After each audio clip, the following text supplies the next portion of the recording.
Magandang umaga po sa mga kaibigan ko sa Facebook. Nandito po ako sa taniman ng kalabasa ni Lola.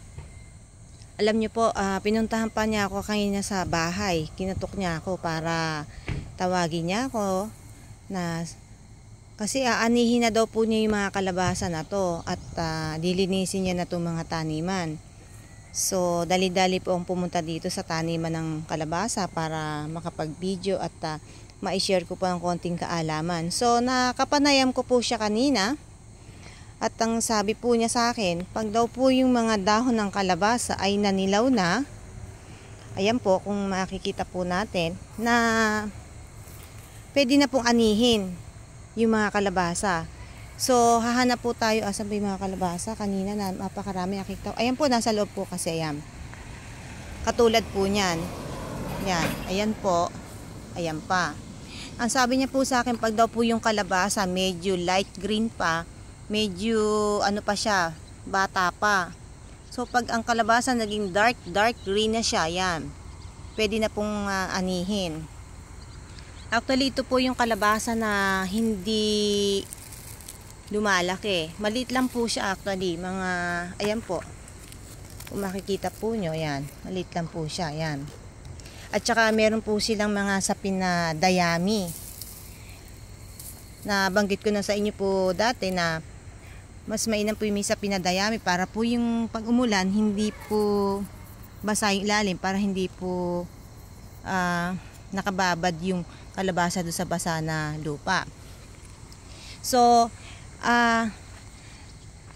tinatawagan ko rin po ng pansin sa isang site po na nabasa ko na yung po mga bulaklak ng kalabasa itinitinda po sa palengke at binubulang lang po natin kasama niluluto.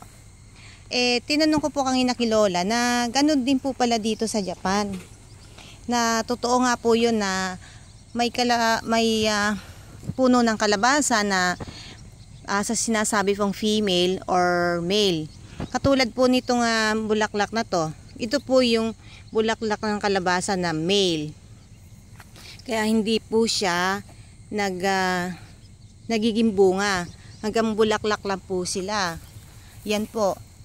Tingnan nyo po, konti lang po yung bulaklak na matatanaw po natin kasi nga po, isang puno lang po pala ang male. At karamihan po, mga female na po. Yan po. At naku, umuulan na po. Ayan.